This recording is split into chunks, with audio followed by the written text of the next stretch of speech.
Ceci est un livre audio autogénéré par Google. Partie 1. Des réflexions philosophiques au projet d'une sociologie. Chapitre 1.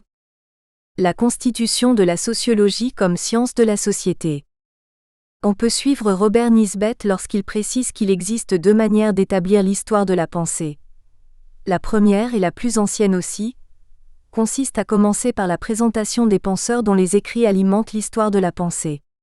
Une seconde approche consiste à s'intéresser non aux hommes, mais aux systèmes, aux écoles, aux doctrines. Non aux Bentham et aux Mills, mais à l'utilitarisme.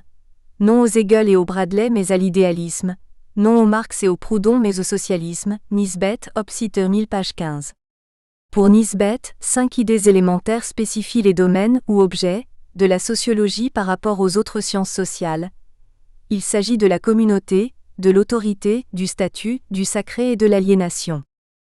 On peut dire que la sociologie est l'héritière d'une histoire sociale dans laquelle une forte tension entre le collectif et l'individuel a généré des débats et des controverses, notamment autour d'une possible émancipation de l'individu par rapport au poids de la tradition, mais aussi de son inscription dans un nouvel ordre socio-économique marqué par l'essor du libéralisme.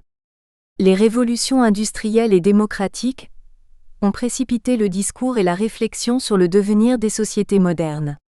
Mais la sociologie naissante, bien que largement inspirée par les théories du contrat social et par la philosophie des Lumières, sera marquée, notamment en France, par le souci de penser le changement, ou le progrès, dans son rapport avec le maintien d'un ordre social. Nisbet y voit la manifestation d'un conservatisme, à l'image de l'admiration que Comte et Le Play vouaient à la structure de la société médiévale. Quant à Durkheim, c'est sur le modèle des corporations médiévales qu'il propose d'instituer ces fameuses associations intermédiaires de métiers, tout en ayant soin bien entendu, de préciser ce qui différencierait les deux types d'institutions, cela pour répondre aux critiques fréquemment exprimées à son encontre, et selon lesquelles sa science des sociétés serait fondée sur des valeurs comme le corporatisme, l'organicisme et le réalisme métaphysique. Nisbet, Hop.Cite, 2000 page 30. L'ambiguïté de la sociologie provient du fait que ces objets étudiés mais aussi ces concepts entretiennent une relation directe avec des faits moraux. Parler de solidarité, d'inégalité ou d'anomie évoque immédiatement des valeurs sociales qui peuvent laisser sous-entendre qu'il s'agit de jugements de valeur. Le travail des sociologues relève d'un art, d'une imagination sociologique. Mills, 1967. La démarche scientifique n'empêche pas le travail intuitif, et les postulats les plus scientifiques n'échappent pas, pour paraphraser Weber, à un travail compréhensif. 1. Une science née des révolutions politiques et industrielles, et du souci de quantifier le social. La sociologie est née du déclin des institutions traditionnelles, au premier rang desquelles on trouve le système politique, les liens de parenté, la religion et la communauté locale. Suite à la Révolution française, une nouvelle classe politique va remplacer les trois ordres de l'Ancien Régime qu'étaient la noblesse, le clergé et le tiers-état, ce qui affecte du même coup les liens historiques entre le pouvoir, la richesse et le statut, trois éléments que Max Weber posera au fondement des classes sociales. C'est ainsi que de nouvelles conceptions de la société voient le jour, sur fond de tensions entre pouvoirs politiques, lors des révolutions de 1830 et de 1848, et mouvements contestataires. Ces changements politiques rapides et contradictoires n'ont pas manqué de générer des idéologies, étirées entre esprit révolutionnaire, volonté de réforme et conservatisme, ce qui explique la sensibilité au socialisme chez les précurseurs et fondateurs de la sociologie. Entre l'appel nostalgique à un retour à l'Ancien Régime et la défense d'une société plus égalitaire et plus juste, les sociologues classiques tenteront de trouver des explications à la crise que traversait l'Europe. Mais à côté de la révolution politique, la révolution industrielle, en France mais aussi et bien avant en Angleterre, va également engendrer de nouvelles interrogations, avec notamment l'essor du prolétariat dans les villes et avec lui, les questions relatives à l'ordre et au contrôle de ces débordements. Car l'industrialisation ne conduit pas seulement à la création de nouvelles configurations démographiques et techniques. Elle a également des conséquences sur le rapport des hommes au travail. La déqualification du savoir professionnel de l'artisan, la parcellisation des activités sous l'effet de la division du travail, la forte dépendance des ouvriers à l'égard des employeurs, notamment au niveau du salaire, précipite la misère économique et sociale de nombreuses familles ouvrières. Les mouvements socialistes et philanthropiques ne pouvaient qu'être frappés par les conséquences désastreuses et cruelles d'une industrialisation, ne profitant pas au plus grand nombre. C'est ainsi que les pouvoirs politiques mais aussi des libéraux, soucieux de maintenir un ordre social, ont entrepris d'instituer des lois sociales. La question sociale devenait aussi bien politique qu'économique. L'idée de société n'est pas propre au discours sociologique puisqu'elle est aussi ancienne que les débats philosophiques autour de la nature, de l'homme, de l'histoire, etc. Mais c'est néanmoins après la Révolution française de 1789, elle-même héritière de l'esprit des Lumières, que les conditions sociales et institutionnelles d'une réflexion sociologique allaient être réunies.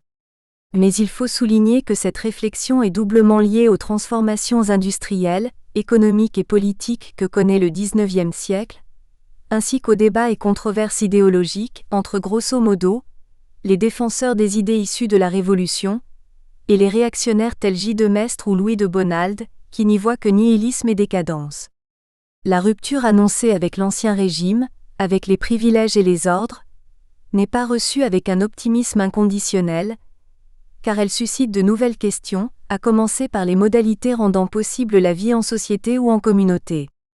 Ainsi, un penseur aussi attaché à la démocratie et à la liberté tel que Alexis de Tocqueville émet des réserves sur les conséquences sociopolitiques de la Révolution, notamment sur le plan du centralisme et d'un nouveau pouvoir tutélaire confère. L'Ancien Régime et la Révolution, 1856. Les mutations sociopolitiques et économiques seront traitées en termes de transformation des conditions de vie humaines, mais aussi d'évolution dans les rapports entre l'homme et la nature. Si les théories du contrat social et du droit naturel supplanteront les tenants d'un droit divin, elles contribueront à une prise de conscience du caractère non déterminé ou préétabli de la vie en société. Produits d'une dynamique historique, les phénomènes sociaux prolongent à leur manière les phénomènes naturels. C'est en ce sens que l'on saisit la place que des auteurs tels que Marx et Engels, et surtout Spencer et Durkheim accordent aux sciences de la nature pour expliquer, par analogie, l'évolution des sociétés modernes. À l'origine, ce sont des philosophes et des juristes qui assureront un enseignement de sciences sociales. C'est au tournant du XIXe siècle que s'institutionnalisa l'enseignement de la sociologie. Ce fut le cas avec Durkheim qui assura le premier enseignement de sciences sociales à l'Université de Bordeaux en 1887, tandis qu'aux États-Unis, Albion Small crée en 1892 la première section de sociologie à l'Université de Chicago. Cette institutionnalisation allait de pair avec l'expansion de l'audience de la sociologie via la création de revues spécialisées et l'essor de débats dans des associations ou sociétés de sociologie, Berthelot, 1992. Mais la visibilité et l'autorité scientifique de la sociologie ne seront effectives qu'à partir du moment où elle proposera une méthodologie spécifique. Comment dire le social et le rendre visible, si l'on ne met pas en place des outils de mesure ou de quantification valides? Le souci de penser et de décrire empiriquement la société va s'appuyer sur les acquis des enquêtes de statistiques morales, que les administrations et les sociétés savantes ont engagées vers le milieu du XIXe siècle, pour mieux cerner les effets liés à l'industrialisation, émergence de la classe ouvrière, de la question sociale liée aux conditions de travail et de vie, délinquance, alcoolisme, urbanisme, mais aussi dans le souci d'assurer un contrôle social. Quetelet, passionné par les statistiques, entreprit à partir de 1827 de mesurer des faits sociaux, tels que le niveau d'instruction, la population carcérale, les prix sur le marché ou encore sur la statistique criminelle. La naissance de la statistique et de la sociologie criminelle est riche d'enseignements. Elle se situe au carrefour d'une conjoncture économique et sociale et d'une conjoncture scientifique. Que la science de l'homme ait commencé par être une science du crime, est exemplaire à la fois des mutations urbaines et des psychologies sociales qui valorisent la propriété, l'ordre et la continence sexuelle. Elle est née d'une fascination du crime, désordre dans une société rationnelle de production. L'enquête menée par Villermé, tableau de l'état physique et moral des ouvriers employés dans les manufactures de coton, de laine et de soie, 1840, fut un exemple du genre, puisqu'il y dresse un tableau assez précis des conditions de travail et de vie des ouvriers. De même, l'enquête menée en 1855 par Frédéric Le Play, 1806 à 1882, confère les ouvriers européens, ouvrait la sociologie sur l'enquête de terrain, où les interlocuteurs étaient aussi considérés à partir de leur histoire familiale et de leur environnement.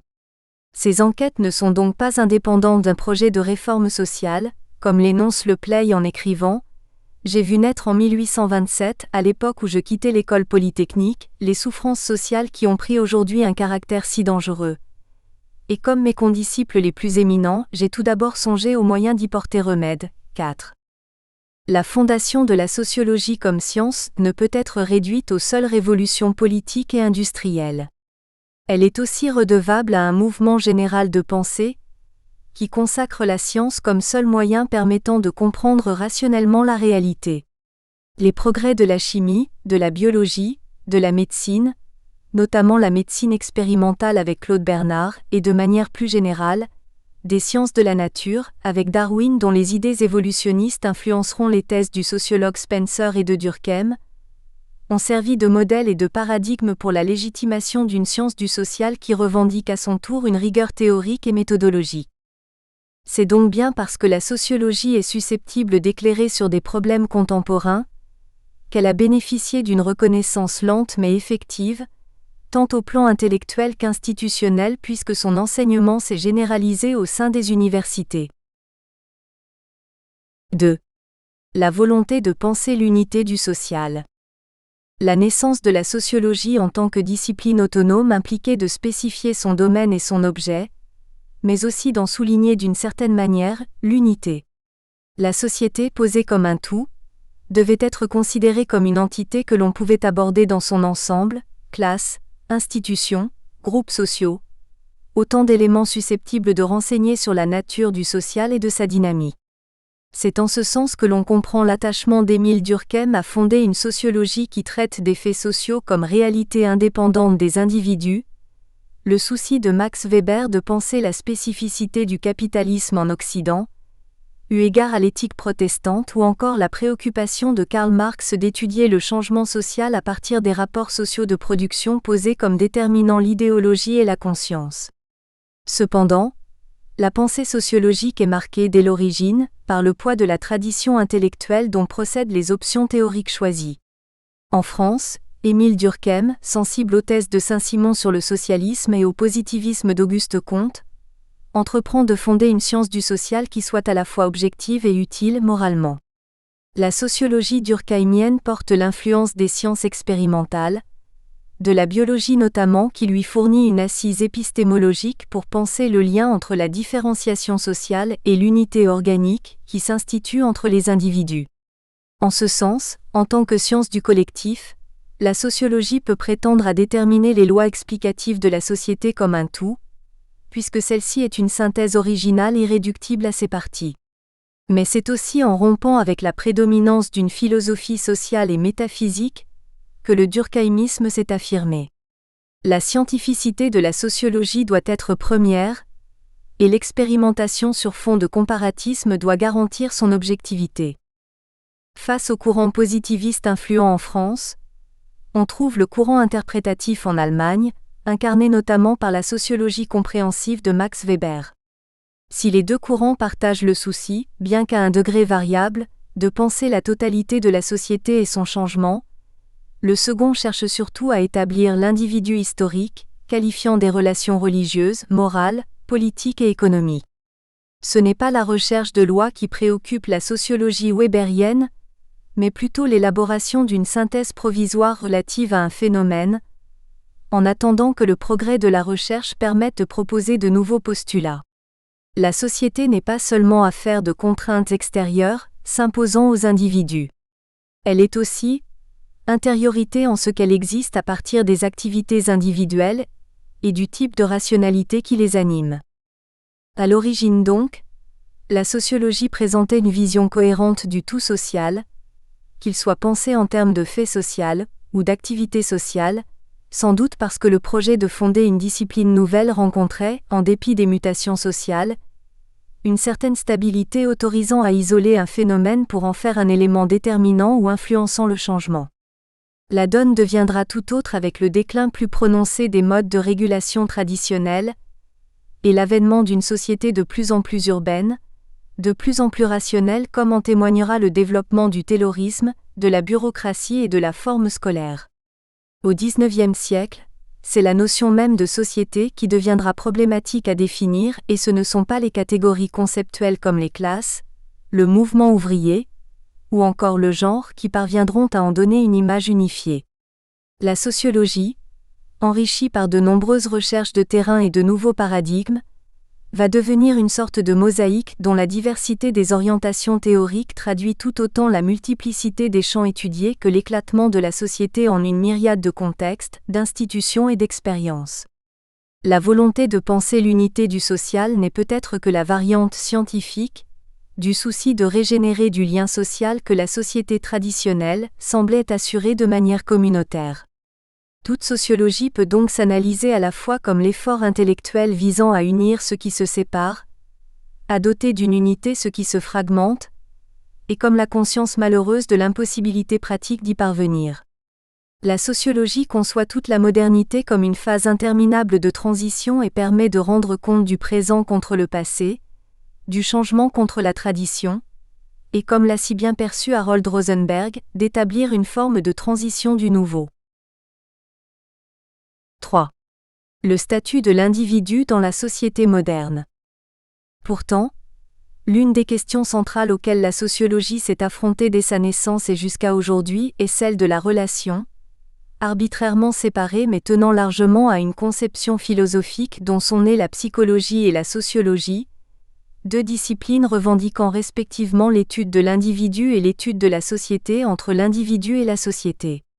La question du lien entre l'individu et la société est immanente au projet de fonder une science du collectif, qui s'interroge sur la manière dont s'organise la cohésion sociale. À l'heure de la différenciation sociale, de l'autonomie des sphères de socialisation, et donc des domaines d'existence, la question des modalités dont s'effectue ce qui lie l'individu au collectif s'est posée avec force. Mais l'on peut relever que ce qui rapproche les sociologues classiques, malgré leurs différences, on opposera les approches holistes aux approches dites de l'individualisme méthodologique sur fond d'orientation épistémologique divergente, c'est le primat accordé au collectif sur l'individuel.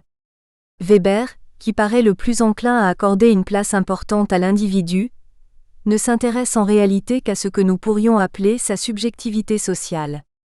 Plus tard, et prolongeant à sa manière l'interrogation de Max Weber sur les liens entre sociologie et histoire, l'œuvre de Norbert Elias, 1897 à 1990, s'attachera à bien mettre en évidence ce qui est social dans le comportement individuel, notamment à travers la socialisation de sa vie psychique, où l'autocontrôle des pulsions va de pair avec l'institutionnalisation d'un État moderne qui monopolise le recours à la violence légitime.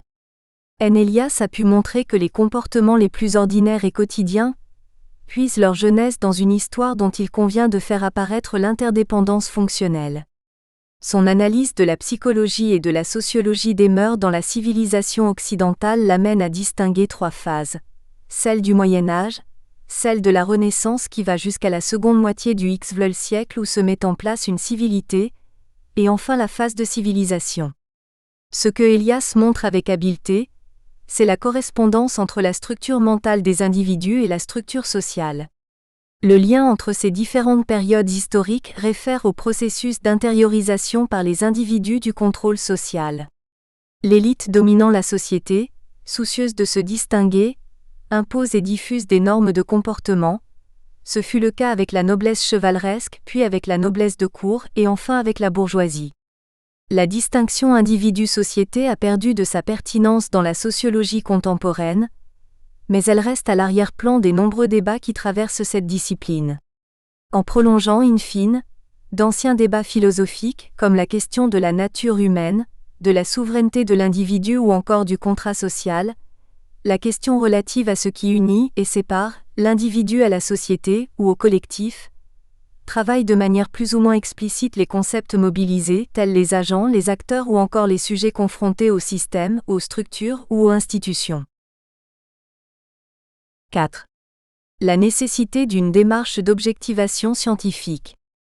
Bien que les sociologues, classiques et contemporains, ne s'accordent pas sur la démarche sociologique susceptible d'éclairer un phénomène social, ils partagent le souci de soumettre leur discipline à l'examen critique à partir de données empiriques. La pluralité des paradigmes sociologiques n'empêche pas une attention particulière à la recherche de la preuve, qu'elle repose sur des indicateurs statistiques ou sur des données qualitatives dont l'interprétation doit être convaincante. Ce faisant, la sociologie tente non seulement de problématiser des questions sociales, mais aussi de mettre en relation des phénomènes afin d'en expliquer ou interpréter les enjeux. Ainsi, l'étude classique sur le suicide a permis à E. Durkheim de faire une démonstration sur le lien qui existe entre les caractéristiques familiales des individus, les événements politiques ou économiques et les variations affectant le nombre de morts volontaires. De même, le questionnement de départ ayant amené Max Weber à postuler une relation entre l'éthique religieuse et l'entreprise capitaliste moderne, doit au constat selon lequel les entreprises les plus dominantes en Allemagne étaient majoritairement dirigées par des protestants. Ce faisant, le raisonnement sociologique s'éloigne des préjugés et des présupposés du sens commun qui ont tendance à expliquer les comportements par la nature humaine. Pourtant, face au risque induit par la familiarité du sociologue avec son objet, les réponses des sociologues classiques vont diverger. L'option objectiviste, incarnée par Durkheim, se focalisera sur la nécessité de mettre à distance le monde social pour mieux le saisir scientifiquement, ce qui passe par la neutralisation de tout regard subjectif ou intuitif. L'option compréhensive de Max Weber arguera à l'inverse, de l'importance de cette subjectivité pour saisir de l'intérieur, le sens de la réalité ou du phénomène social étudié. La recherche de l'objectivité hante la sociologie dès l'origine. Cela tient bien sûr à la quête d'une autonomie et d'une reconnaissance scientifique. Mais cela procède également du contexte historique, celui du tournant du XIXe siècle, marqué par des révolutions industrielles et politiques, par la place progressive qui occupe la science dont la légitimité fut largement adossée à l'idée de progrès et de citoyenneté.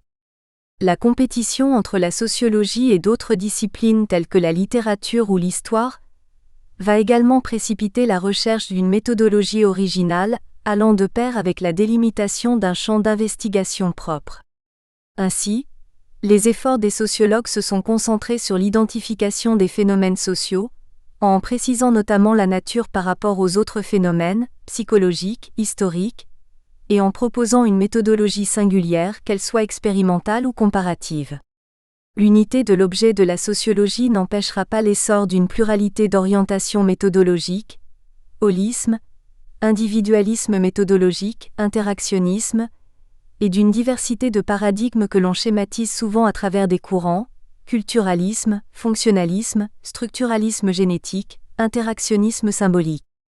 Malgré le souci d'objectivité animant les sociologues classiques, ils étaient persuadés que la sociologie pouvait apporter des réponses pratiques, ou en tout cas intellectuelles à des problèmes de société. À cet égard, et bien que Max Weber est appelé à distinguer les jugements de valeur qui ont un caractère normatif et moral, du rapport aux valeurs, les valeurs d'une culture ou d'une société sont dignes d'être étudiées comme des faits en eux-mêmes, et le sociologue est aussi animé par des valeurs comme celle de la science en quête de vérité, la limite entre les jugements scientifiques et les points de vue normatifs ou axiologiques guette la sociologie. Madeleine Gravitz observe que cette discipline se développe, comme une lutte, une juxtaposition ou une conciliation entre deux tendances préexistantes et opposées. Une pensée théorique et une recherche pratique, souvent inspirées par une volonté réformatrice, les premiers sociologues, Saint-Simon, Comte, Marx, Durkheim, tout en poursuivant des buts scientifiques demeurent des utopistes, des prophètes ou des réformateurs. Réformer la société, c'est fondamentalement œuvrer pour que les transformations qu'elle connaît soient le mieux appropriées collectivement et individuellement. Au fond, la nécessité de soumettre la démarche sociologique à l'exigence scientifique est une manière de penser d'abord le changement social pour ensuite mieux aider à en maîtriser les conséquences. Bien que tous les sociologues classiques sont loin de partager le postulat évolutionniste et intégrateur faisant de la société un processus changeant, évolutif et cohérent, ils partagent une idée commune, celle d'un changement social dont les conséquences sur les institutions et sur la vie en société sont plus ou moins maîtrisées.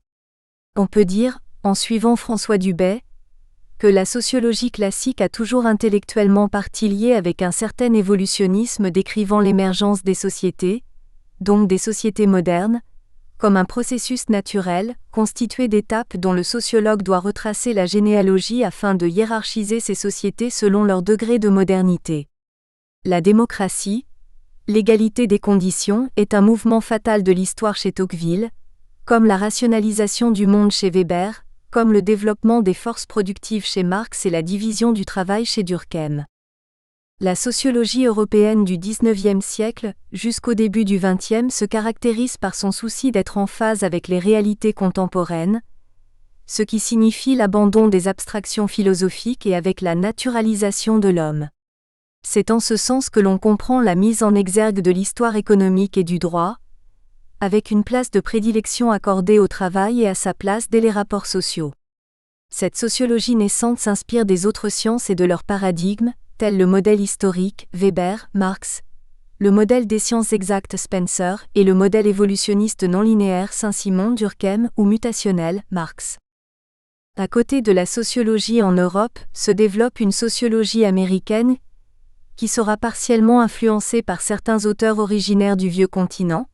C'est le cas par exemple de Georg Simmel, 1858 à 1918, qui influencera Robert Ezra Park, 1864 à 1944, l'un des fondateurs de L', école de Chicago, mais qui reste très marquée par une orientation empirique, avec une multiplication des enquêtes de terrain sur fond de nouveaux problèmes sociaux, urbains en l'occurrence.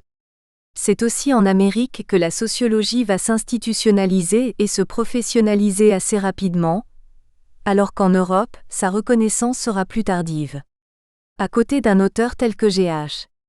Mead, 1863 à 1931, qui influencera les recherches microsociologiques et interactionnistes, notamment celles que l'on doit à Hughes, 1897 à 1983, Goffman, 1922 à 1982 et Baker, d'autres sociologues, attachés au projet d'une discipline rendant compte de L', ensemble de la société, de ses systèmes et de ses structures comme de ses acteurs, popularisent à leur tour la sociologie. C'est ainsi que Talcott Parsons, 1902 à 1979, a proposé une théorie générale de l'action, en identifiant des sous-systèmes auxquels il associe des fonctions spécifiques. Son élève Robert Merton développera une sociologie soucieuse de penser les liens entre le travail empirique et sa théorisation, en se demandant si et comment il est possible de généraliser les enseignements dégagés à partir d'enquêtes circonscrites.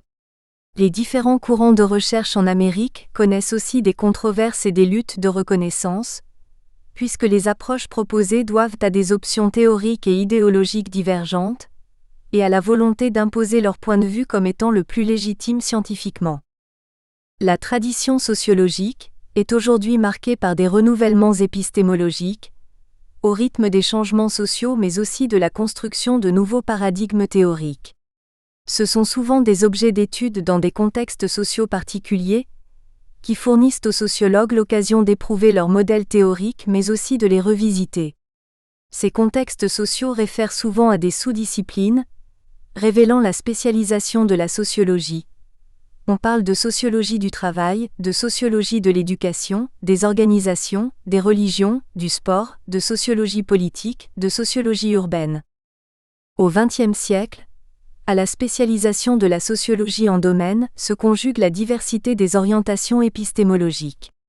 Avec la multiplication des enquêtes de terrain et la diversification des problématiques de recherche, la sociologie va éclater en courants théoriques pluriels, rendant un peu plus difficile tout travail de synthétisation.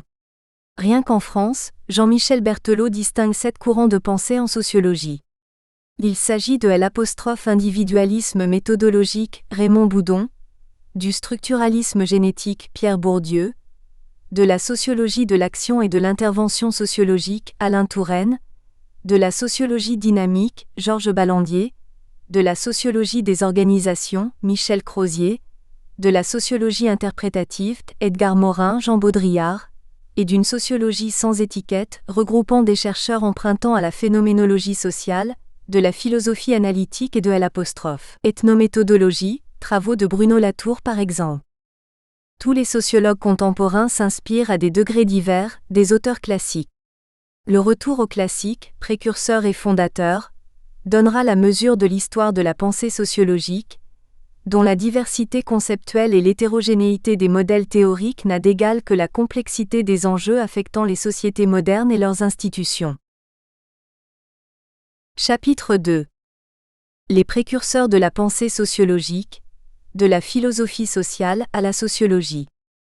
Tous les grands sociologues ou penseurs sociaux du XX siècle poseront le problème d'une modernité échappant au cadre d'exercice et de légitimité de la société antérieure.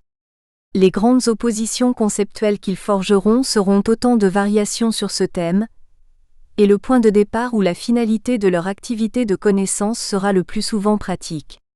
Qu'il s'agisse de Marx, de Comte, de Le Play, de Durkheim, chacun conçoit son entreprise de pensée comme un moyen de résoudre les problèmes qu'affronte la société contemporaine. Berthelot, 1992, op.cite page 15. Si la sociologie classique saura asseoir sa légitimité et sa crédibilité, c'est parce qu'elle fut perçue comme un moyen permettant de comprendre les transformations sociales et politiques, mais aussi comme une discipline susceptible d'améliorer les conditions de vie. Les travaux de Durkheim laissent apparaître que la sociologie peut aider à traiter les dysfonctionnements collectifs générant des pathologies telles que le suicide et à l'anomie. Pour sa part, Marx ne conçoit pas de théorie qui ne soit également inscrite dans le mouvement révolutionnaire du prolétariat. L'intérêt intellectuel pour l'étude de la société ne date pas des sociologues classiques. Il a existé de tout temps, notamment dans le champ de la philosophie. Celle-ci, bien qu'elle soit très ancienne, connaît des débats vifs, notamment au XVIIIe siècle, autour des questions du droit naturel et du contrat social. 1. Les Lumières, entre le droit naturel et le contrat social.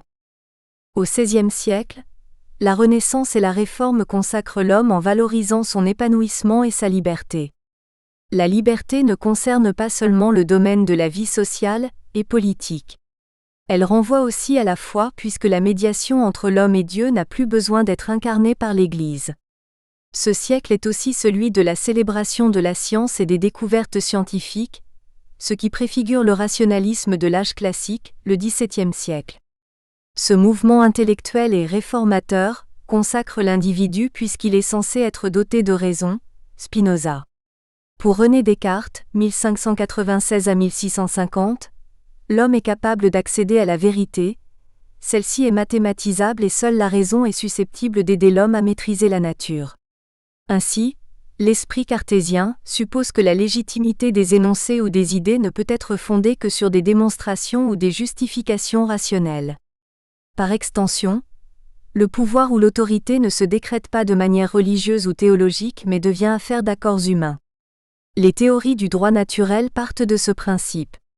L'ordre social et politique ancien se trouve contesté puisque les institutions séculières telles la monarchie et la noblesse, comme l'institution religieuse, le clergé, ne peuvent revendiquer un pouvoir de droit divin. Le siècle des Lumières, 18e, voit la rencontre entre des idées philosophiques et la Révolution française, ce qui ébranlera l'ordre politique et économique ancien. La philosophie des Lumières donne à la raison une importance princeps, et la référence aux sciences de la nature sera constante pour promouvoir une autre manière de penser la société, ses mécanismes et ses lois naturelles. Mais cette philosophie des Lumières s'appuie aussi sur les théories du contrat social, théorie qui s'interroge sur la manière dont se construit la société à partir des liens unissant les individus entre eux et avec l'autorité politique. Comment donc les hommes sortent de l'état de nature, se soumettent-ils au pouvoir politique, et deviennent des êtres sociaux scrutant le bien commun ou l'intérêt général? Thomas Hobbes, 1588 à 1679, postule que l'état de nature qualifie la société déconstruite, une sorte de champ de lutte et de guerre entre les individus qui doivent de ce fait surmonter leurs conflits. La peur qui s'installe entre des hommes en compétition les amène à établir un contrat social au profit d'un tiers qu'est l'État, le Léviathan. Celui-ci peut être incarné par un homme, une assemblée ou une république.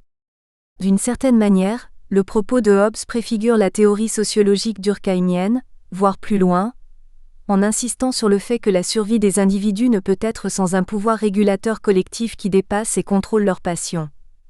d'elle-même en effet, en l'absence d'un pouvoir qui les fasse observer par l'effroi qu'il inspire, les lois de nature comme la justice, l'équité, la modération, la pitié, et d'une façon générale, faire aux autres ce que nous voudrions qu'on nous fît, sont contraires à nos passions naturelles, qui nous portent à la partialité, à l'orgueil, à la vengeance, et aux autres conduites de ce genre. La thèse de Hobbes sera réfutée par John Locke, 1632 à 1704. Celui-ci, qui inspirera Jean-Jacques Rousseau, considère que les hommes sont naturellement sociables et pacifiques. Le contrat qu'ils nouent leur permet de protéger leurs droits, notamment ceux qui réfèrent à la propriété.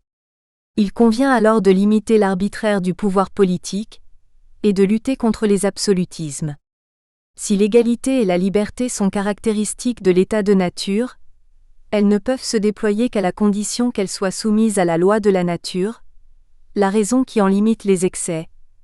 Quoique l'état de nature soit un état de liberté, ce n'est nullement un état de licence. L'état de nature a la loi de la nature qui doit le régler, et à laquelle chacun est obligé de se soumettre et d'obéir. La raison qui est celle loi enseigne à tous les hommes s'ils veulent bien la consulter qu'étant tous égaux et indépendants, nul ne doit nuire à un autre par rapport à sa vie, à sa santé, à sa liberté, à son bien. Jean-Jacques Rousseau, 1712 à 1778, prolonge les débats sur l'état de nature dans son rapport avec le droit naturel. Il formule une hypothèse originale, qui est d'imaginer un état de nature préalable à l'existence d'une société. Dans cet état de nature, l'homme, naturel ou sauvage, y serait naturellement bon, et ne pourrait y distinguer le bien du mal. En comparaison avec l'état civil, ou la société, l'homme, sur fond d'inégalité sociale, politique et morale, y cherche à nuire à autrui. Cela marque une rupture avec l'état de nature puisque les inégalités et la dépendance s'instaurent entre les hommes, et les poussent à la guerre. La propriété privée génère des conflits et fait de la société civile une société inégalitaire. Le premier qui ayant enclos un terrain s'avisa de dire « Ceci est à moi », et trouva des gens assez simples pour le croire, fut le vrai fondateur de la société civile. La critique de la société civile n'amène pas Rousseau jusqu'à lui dénier l'importance, puisqu'elle substitue la raison à l'instinct humain. Pourtant, si les hommes abandonnent leurs instincts ou leur état de nature à la société civile, c'est pour mieux exercer leur liberté. Car chacun se donnant à tous, il ne se donne à personne.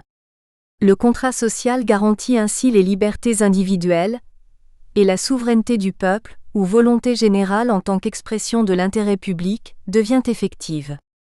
L'analyse de Rousseau en vient à critiquer la représentation indirecte qui rend le peuple esclave, après les élections. C'est cet esprit des Lumières qui a subsumé la Révolution française, puisqu'il place la liberté et l'égalité au centre du contrat reliant les individus entre eux, ainsi que la société civile aux institutions politiques. Comme le note Michel Lallemand, la Révolution française entérine ainsi la rupture avec un régime fondé sur les ordres et les privilèges. Magnifiée par les libéraux, contestée par les réactionnaires, cette révolution est une source d'études inépuisable pour ceux qui réfléchissent, en premier les sociologues, sur le lien social et politique. 1993 page 49. Bien que les idées ayant présidé à la constitution de la sociologie comme discipline proviennent d'une multitude d'auteurs et de mouvements de pensée, on s'accorde à retenir trois précurseurs aux propositions explicitement orientées vers des questionnements sociologiques classiques. Il s'agit de Charles de Montesquieu, d'Auguste Comte et d'Alexis de Tocqueville. 2. Charles de Montesquieu, 1689 à 1755, ou de l'esprit des lois comme intention sociologique. Bien que Montesquieu ne figure pas parmi les fondateurs de la sociologie, ses réflexions ont sans doute conduit à baliser le développement de cette discipline, car comme le souligne Raymond Aron, l'auteur des Lettres persanes était porteur d'une intention spécifique, connaître scientifiquement le social. J'ai d'abord examiné les hommes, et j'ai cru que dans cette infinie diversité des lois et des mœurs, ils n'étaient pas uniquement conduits par leur fantaisie. C'est donc bien l'identification des lois qui régissent les sociétés humaines qui préoccupe Montesquieu. Juriste de formation et conseiller au Parlement de Bordeaux, Montesquieu se passionna pour les sciences expérimentales. Les Lettres persanes témoignent de sa vision critique des coutumes et du pouvoir politico-religieux. Ses voyages en Europe, et notamment un long séjour en Angleterre, lui font découvrir l'intérêt du régime parlementaire. Dès lors, il a pour projet de découvrir les principes sous-tendant les lois, leur esprit. De l'esprit des lois, 1748, constitue à la fois une théorie de la société et une théorie politique. Dans un autre ouvrage, Montesquieu avait observé que l'histoire politique des Romains révèle que ce n'est pas la fortune qui gouverne le monde, mais qu'il existe des causes générales, soit morales, soit physiques, qui agissent dans chaque monarchie, l'élèvent, la maintiennent ou la précipitent. Ce faisant, Montesquieu donne une nouvelle orientation à l'abord philosophique de la société. Celui-ci ne peut se satisfaire d'une explication générale et providentielle, mais doit scruter les lois qui gouvernent l'homme selon des contextes géographiques, économiques et moraux, religion, mœurs. Ceux qui ont dit qu'une fatalité aveugle a produit tous les effets que nous voyons dans le monde, ont dit une autre absurdité, car quelle plus grande absurdité qu'une fatalité aveugle qui aurait produit des êtres intelligents ? Œuvre Psite, page 530. De fait, Montesquieu postule que la diversité des mœurs et des régimes politiques n'est pas due au hasard, mais qu'elle doit s'expliquer de manière logique ou rationnelle. Les causes qui déterminent la diversité des sociétés humaines ne sont pas théologiques ou transcendantales.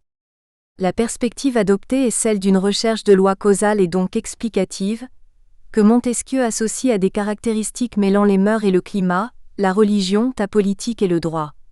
Plusieurs choses gouvernent les hommes, le climat, la religion, les lois, les maximes du gouvernement, les exemples des choses passées, les mœurs d'où il se forme un esprit général qui en résulte.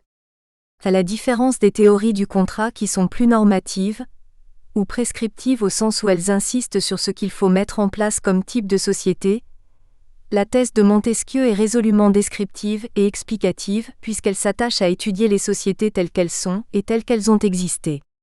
Cela ne l'empêche pas d'être partisan d'un régime monarchique. La raison humaine gouverne à travers des lois civiles et juridiques. Ces lois sont spécifiques à chaque nation, ce qui en fait une réalité circonscrite socialement, géographiquement et dépendant des ressources et des mœurs des pays.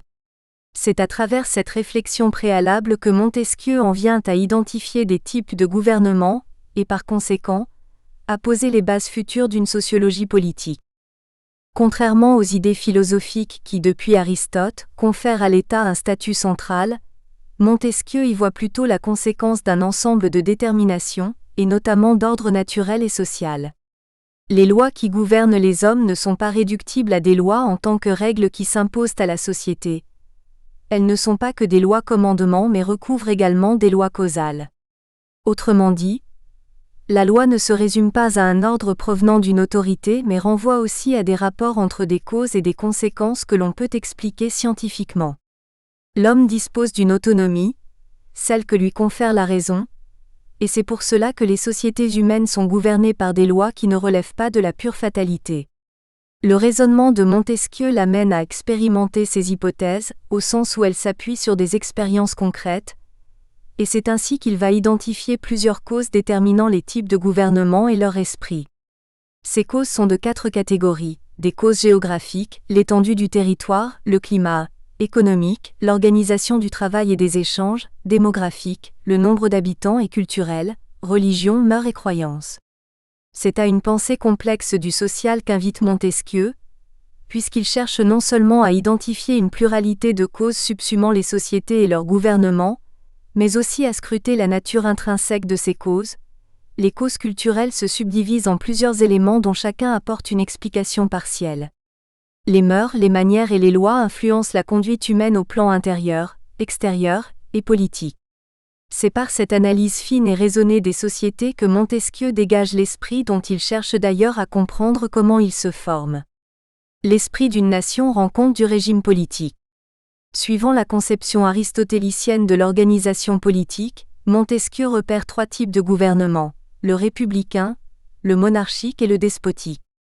Chaque type de gouvernement ou de régime politique a une nature et repose sur un principe qui l'anime, selon une étendue ou un espace variable.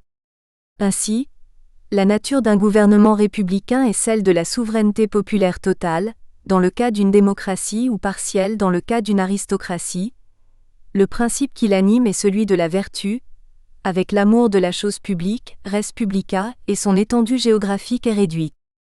Dans le gouvernement monarchique, la souveraineté royale soumise à des lois fixes et établies définit la nature de ce régime, il a pour principe l'honneur et l'obéissance aux volontés du prince, comme des codes liés à la hiérarchie du rang.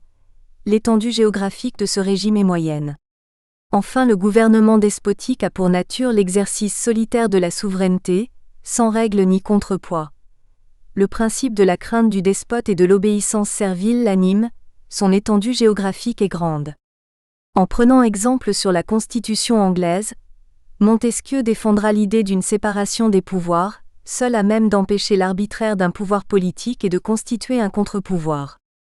Car tout serait perdu si le même homme, ou le même corps des principaux, ou des nobles, ou du peuple, exerçait ces trois pouvoirs.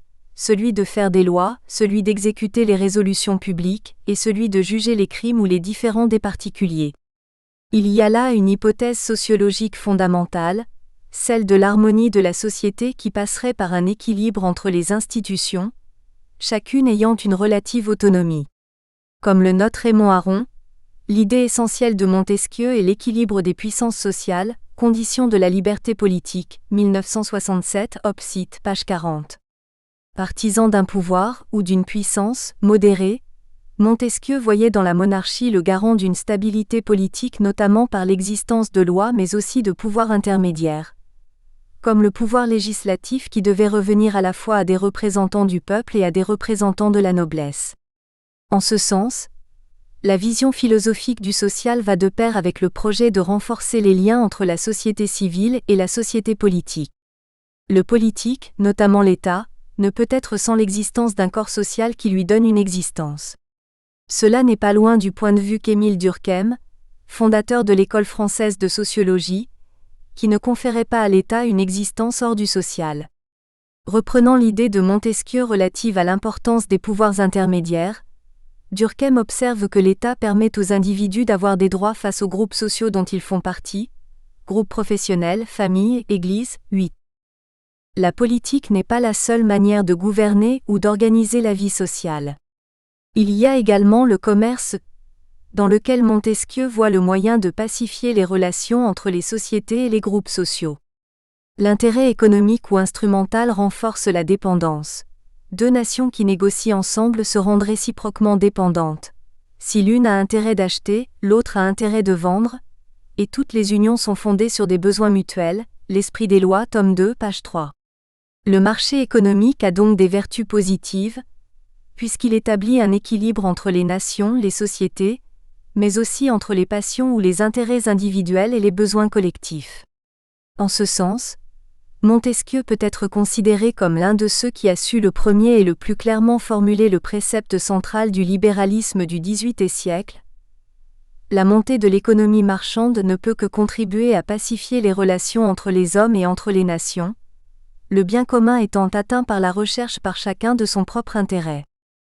Bien que Montesquieu ait été fondamentalement influencé par la théorie du droit naturel, par son souci de découvrir les lois sous-jacentes aux sociétés humaines, il a ouvert la voie à la démarche scientifique qui sera portée par des sociologues classiques, soucieux avant tout d'observer et de rapporter des faits empiriques. 3.